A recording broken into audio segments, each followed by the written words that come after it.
ആർക്കൊക്കെ വേണം ആരെങ്കിലുമൊക്കെ ഇമ്മീഡിയറ്റ് ആയിട്ട് വിളിപ്പിക്കേണ്ട ടെക്നിക്ക്? നിങ്ങൾക്ക് ആരെങ്കിലും വിളിപ്പിക്കാനുണ്ടോ? ഉണ്ടെങ്കിൽ ആരോട് പറയണ്ട, എനിക്ക് ഇന്ന ആളെ വിളിപ്പിക്കാൻ, ഇവിടെ പബ്ലിക്കായിട്ടൊന്നും പറയണ്ട. അങ്ങനെ ആരെങ്കിലും ഉണ്ടോ നിങ്ങൾക്ക് ഇമ്മീഡിയറ്റ് ആയിട്ട് എന്നെ വിളിപ്പിക്കണം? കഴിഞ്ഞ പ്രാവശ്യം നമ്മുടെ അല്ലെ, അമ്മയ്ക്കും അച്ഛനൊക്കെ ആഗ്രഹമുണ്ടോ മക്കൾ വിളിപ്പിക്കണം എന്നൊക്കെ അല്ലേ? അതല്ലാതെ വേറെ ഒന്നുമില്ലല്ലോ അല്ലെ?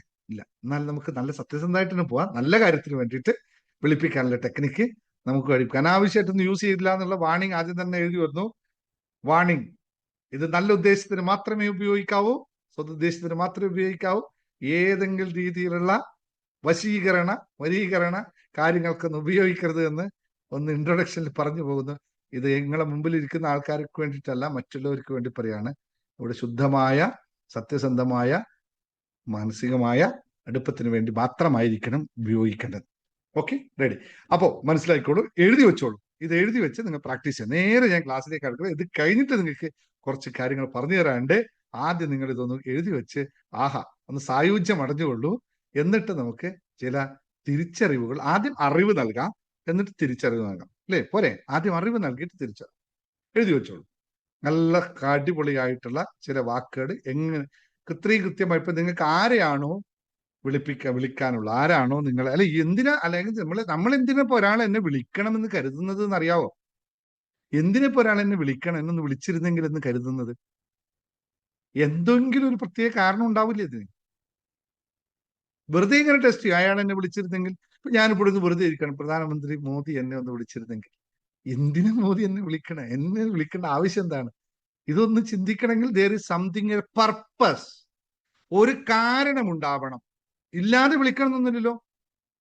വെറുതെ വിളിക്കാൻ തോന്നും, അങ്ങനെ തോന്നില്ല. നമുക്കൊരു പ്രത്യേക കാരണം ഉണ്ടാവണം, ഒരു ആവശ്യം ഉണ്ടാവണം. അല്ലെങ്കിൽ ഇമോഷണലി നമ്മൾ വളരെ താഴെ കിടക്കുന്ന അവസ്ഥയാവണം. ഏതാണ്? കഴിഞ്ഞ് കലങ്ങി ഇരിക്കുന്ന അവസ്ഥയിൽ ഒന്ന് വിളിച്ചിരുന്നെങ്കിൽ സമാധാനമായല്ലയോ ആയേനെ എന്ന്. അതെന്തായാലും ശരി, അത് നിങ്ങളുടെ ചോയ്സ് ആണ്. ഞാനിപ്പോൾ അതിലേക്ക് കിടക്കുന്നില്ല. ഇത് കഴിഞ്ഞിട്ട് ഞാൻ പറഞ്ഞാൽ എഴുതി വെച്ചോളൂ. കൃത്യമായി നിങ്ങൾ ചെയ്യേണ്ടത് എങ്ങനെ, ആദ്യം 4 കാര്യങ്ങൾ എഴുതാനുള്ളത് ഞാൻ പറഞ്ഞുതരാം. അത് കഴിഞ്ഞിട്ട് ഇത് എങ്ങനെ ഉപയോഗിക്കേണ്ടതെന്ന് പറഞ്ഞുതരാം. 100% നിങ്ങൾ വർക്ക് ചെയ്യുമെന്ന് ഇപ്പൊ തന്നെ എഴുതി വെച്ചോളൂ. 100% ഇത് നിങ്ങൾ വർക്ക് ചെയ്ത് കാണിക്കും. ഈ സാധനം കൃത്യമായി പ്രാക്ടീസ് ചെയ്താൽ മാത്രം മതി. നിങ്ങൾ ചെയ്യേണ്ടെന്ന് ആദ്യം വാക്ക് എഴുതി വെച്ചോളൂ, എന്നിട്ട് ഞാൻ ചെയ്യേണ്ടെന്നാ പറയാം. എന്റെ ഹൃദയത്തിലെ, എഴുതിക്കോളൂ, എന്റെ ഹൃദയത്തിലെ സ്നേഹം ഞാൻ ശുദ്ധമായി ആ വ്യക്തിയിലേക്ക് ഒഴുക്കുന്നു. ആരാണോ വ്യക്തി, ആ വ്യക്തിയുടെ പേര് എഴുതി. എന്റെ ഹൃദയത്തിലെ സ്നേഹം ഞാൻ ശുദ്ധമായി ആ വ്യക്തിയിലേക്ക് ഒഴുക്കുന്നു. അവരുടെ മനസ്സ് എന്നിലേക്ക് സ്നേഹത്തോടെ ആകർഷിക്കപ്പെടുന്നു. ഇപ്പോൾ തന്നെ അവർ എന്നെ ഓർക്കുന്നു. സഹജമായ ആഗ്രഹത്തോടെ എന്നോട് സംസാരിക്കാൻ അവർ ഇപ്പോൾ തന്നെ വിളിക്കുന്നു. ഞാൻ എഴുതി കമന്റ് ബോക്സിൽ കൂടി ഇട്ടിട്ടുണ്ട്, നിങ്ങൾ എഴുതി എടുത്തോളൂ. സഹജമായ ആഗ്രഹത്തോടെ എന്നോട് സംസാരിക്കാൻ അവർ വിളിക്കുന്നു. ഇനി ഇത് എന്താണ് ചെയ്യേണ്ടത്, നിങ്ങൾ എങ്ങനെയാണ് ഇത് പ്രാക്ടീസ് ചെയ്യേണ്ടത്? ഇത് ബാക്കിയെല്ലാം നിങ്ങൾക്ക് മനസ്സിലായല്ലോ. ഒരാൾ ആരാണോ വിളിക്കേണ്ടത് ആ ആളുടെ പേരാണ് എഴുതേണ്ടത്.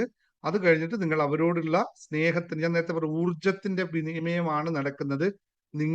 നിങ്ങളുടെ മനസ്സിലുള്ള അയാളോടുള്ള, ആ വ്യക്തിയോടുള്ള, ആ മകനോ മകളോ അച്ഛനോ അമ്മയോ എവിടെയോ ആരാണോ വെച്ചാൽ അവരോടുള്ള യഥാർത്ഥ സ്നേഹം അതുണ്ടാവണം. ഇൻവെർട്ടഡ് കോമ, അതില്ലാതെ അയക്കരുത്, അതുണ്ടാവണം. സ്നേഹം നിങ്ങൾ ശുദ്ധമായി അങ്ങോട്ട് ഒഴുക്കി കൊടുക്കണം. അതേ സമയത്ത് നമ്മൾ ആഗ്രഹിക്കണം അവരുടെ മനസ്സ് എന്നിലേക്ക് സ്നേഹത്തോടെ ആകർഷിക്കപ്പെടുന്നു. അവരെന്നെ ഓർക്കുന്നു, സഹജമായ ആഗ്രഹത്തോടെ അവരെന്നെ വിളിക്കുന്നു എന്ന് കരുതിയിട്ട് നിങ്ങൾ നേരെ ഇമ്മീഡിയറ്റ് ആയിട്ട് ഫോൺ എടുത്ത് അങ്ങോട്ട് വിളിക്കരുത്. ഇത് ചെയ്ത ഉടനെ തന്നെ അവർ വിളിച്ചില്ല, ഞാൻ അങ്ങോട്ട് വിളിച്ചേക്കാം. ഇത് ഞാൻ ഒരുപാട് ആൾക്കാർക്ക് പറഞ്ഞു കൊടുത്ത് വർക്ക് ചെയ്യിപ്പിച്ച പ്രിൻസിപ്പിളാണ്. ഒരുപാട് ആൾക്കാരുടെ ലൈഫിൽ വർക്ക് ചെയ്തിട്ടുള്ള ഒരു സംഭവമാണ്. ഇതൊക്കെ വളരെ കോമൺ ആയിട്ട് നമ്മൾ പറഞ്ഞു കൊടുക്കുന്ന കാര്യമാണ്. ഫാമിലിയിലൊക്കെ വിഷയങ്ങൾ വന്നു കഴിഞ്ഞാൽ വളരെ പെട്ടെന്ന് കോമൺ ആയിട്ട് പറഞ്ഞു കൊടുക്കുന്ന കാര്യമാണ് ഈ ലോ ഓഫ് അട്രാക്ഷൻ ടെക്നിക്കാണ്. പറഞ്ഞു കൊടുത്തു കഴിഞ്ഞാൽ കൃത്യമായി വർക്ക് ചെയ്തിട്ടുണ്ട്. എത്രയോ ആളുടെ ലൈഫിൽ വർക്ക് ചെയ്തു. ഞാനൊക്കെ ഇഷ്ടം പോലെ പ്രാവശ്യം ഇത് മറ്റൊരു ഇതിൽ പറഞ്ഞാൽ ടെലിപ്പതി എന്ന് പറയും. അപ്പോ ചെയ്യേണ്ടതെന്ന് വെച്ചാൽ രാത്രി നിങ്ങൾക്ക് എപ്പോഴാണോ പ്രാക്ടീസ് ചെയ്യാൻ, ഇപ്പൊ രാത്രി ഉറങ്ങുന്നതിന് മുമ്പ് 7 പ്രാവശ്യം ഇത് നിങ്ങൾ റിപ്പീറ്റഡ് ആയിട്ട് പറയണം. 7 ടൈംസ്. രാവിലെ എഴുന്നേറ്റ് കണ്ണ് തുറക്കുന്ന സമയത്ത് ഒരു 3 പ്രാവശ്യം കൂടി പറയണം, ഒറ്റ ദിവസം. പക്ഷെ പറയുമ്പോൾ ആ വ്യക്തിയുടെ മുഖം സന്തോഷത്തോടു കൂടി തന്നെ നിങ്ങൾക്ക് കാണാൻ സാധിക്കും. ആർക്ക്? ആ വ്യക്തിയുടെ മുഖം സന്തോഷത്തിലിരിക്കുന്ന അവസ്ഥയല്ല, നിങ്ങൾ സന്തോഷത്തോടു കൂടി തന്നെ ആ വ്യക്തിയുടെ മുഖം കാണാൻ നിങ്ങൾക്ക് പറ്റണം. ഇത് മനസ്സിലാക്കേണ്ടത്, ഇത് അവരെ നിയന്ത്രിക്കാൻ വേണ്ടിയുള്ള ടെക്നിക്കല്ല, ബന്ധത്തെ സുഖപ്പെടുത്താനാണ് ഇത് ചെയ്യുന്നത് എന്ന മനോഭാവം നിങ്ങൾക്കുണ്ടായിരിക്കണം.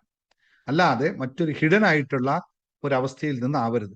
അവരെ കൺട്രോൾ ചെയ്യാൻ വേണ്ടിട്ടാ എന്റെ ഭർത്താവ് ബാംഗ്ലൂർ പോയിട്ട് വിളിക്കട്ടെ അയാള് എന്ന് പറഞ്ഞിട്ട് ഉപയോഗിക്കരുത്. അതിന് സ്നേഹത്തോടെ സന്തോഷത്തോടുള്ള അവസ്ഥയിലേക്കാണ്.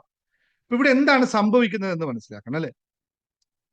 എങ്ങനെയാണ് ഇത് വർക്ക് ചെയ്യുന്നത്, എന്താണ് സംഭവിക്കുന്നത്, എങ്ങനെയാണ് ടെലിപ്പതി 100% വർക്ക് ചെയ്യുന്ന സാധനമാണ്. വർക്ക് ഇപ്പൊ വേണമെങ്കിൽ നിങ്ങൾ ഇരുന്നെടുത്ത് പ്രാക്ടീസ് ചെയ്ത് നോക്കുക. നിങ്ങൾക്ക് ഇവിടെ ക്ലാസ് കഴിയുന്നതിന് മുമ്പ് കോൾ വരുന്ന കാണാം. നിങ്ങൾ ആലോചിച്ചോളൂ, ഇപ്പൊ വേണമെങ്കിൽ നിങ്ങൾ ഇതേപോലെ മനസ്സിൽ ആഗ്രഹിച്ചോളൂ, അയാൾ എന്നെ വിളിച്ചിരുന്നെങ്കിൽ എന്ന് നല്ല സ്നേഹപൂർവ്വം ആലോചിച്ചോളൂ. നിങ്ങൾ ക്ലാസ് കഴിയുമ്പോഴേക്കും കോൾ വരുന്നതാണ്. അപ്പൊ ഇവിടെ സംഭവിക്കുന്ന ഇത്രയേ ഉള്ളൂ. നമ്മൾ ഒരു വാക്ക് ആവർത്തിച്ച് പറയുമ്പോൾ, ഞാൻ നേരത്തെ പറഞ്ഞു, ഊർജ കൈമാറ്റമാണ് നടക്കുന്നത്. നിങ്ങൾ ഒരാളുമായിട്ട് കണക്ഷൻ ഉണ്ടെങ്കിൽ, അവിടെ ഒരു മാനസികമായ കണക്ഷൻ ഉണ്ടെങ്കിൽ, സ്വാഭാവികമായിട്ടും നിങ്ങളുടെ എനർജിയും അയാളുടെ എനർജിയും തമ്മിൽ കണക്ഷൻ ഉണ്ടാകും. സ്വാഭാവികമായ കാര്യമാണ്.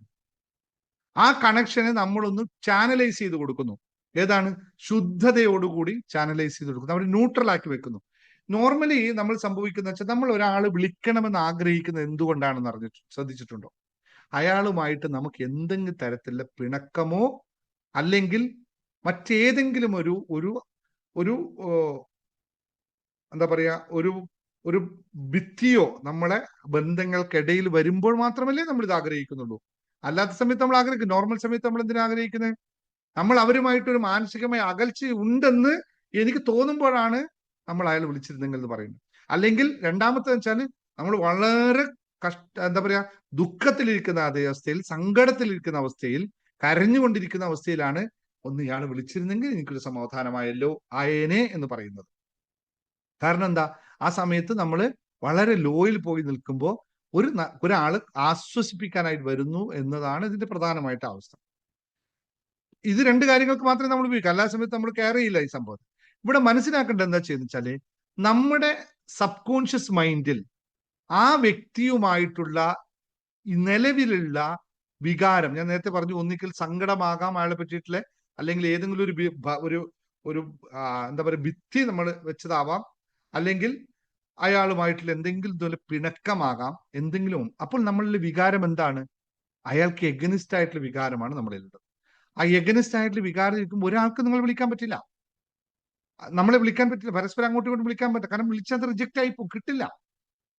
ഈ എനർജിയെ നമ്മൾ ഈ നേരത്തെ പറഞ്ഞ പോലെ 7 പ്രാവശ്യവും 3 പ്രാവശ്യവും ഒക്കെ ചെയ്യുമ്പോൾ ഓട്ടോമാറ്റിക്കായി മാറ്റുന്നു. അവിടെ സബ് കോൺഷ്യസ് മൈൻഡ് ആ വ്യക്തിയെ കുറിച്ചുള്ള വികാരത്തിന്റെ ചാർജ് മാറ്റുന്നു. അവിടെ അതേ സമയത്ത് നമ്മുടെ ഇങ്ങനെ പറയുമ്പോൾ നമ്മുടെ ബോഡി ലാംഗ്വേജ് മാറുന്നു, ട്യൂൺ മാറുന്നു, എനർജി മാറുന്നു. എല്ലാം സ്വാഭാവികമായും അവരുമായിട്ടുള്ള കണക്ടിവിറ്റിയിലേക്ക് നമ്മൾ മാറും. ഈ മാറ്റമാണ് നമ്മുടെ ആശയവിനിമയത്തിന് സാധ്യത നൽകുന്നത്. ഇത് കൃത്യമായി മനസ്സിലാക്കേണ്ട നോർമൽ ആയിട്ടുള്ള ടെക്നിക്കാണ്. കൃത്യമായി പ്രാക്ടീസ് ചെയ്താൽ നിങ്ങൾക്ക് മനസ്സിലാക്കാവുന്നത്. ഇവിടെ മനസ്സിലാക്കേണ്ട മറ്റൊരു കാര്യം നിങ്ങൾ പറയണം, ഇത് ആരെയും ഒരു കൺട്രോൾ ചെയ്യാനുള്ള ഒരു മന്ത്രമായിട്ടല്ല നമ്മൾ ഉപയോഗിക്കേണ്ടത്, അല്ലെങ്കിൽ ഏതെങ്കിലും ഒരു മാനിപ്പുലേഷന് വേണ്ടി ടൂളുമല്ല. ഒള്ളി ഇമോഷണൽ അലൈൻമെന്റ് ടെക്നിക്ക് മാത്രമാണ്.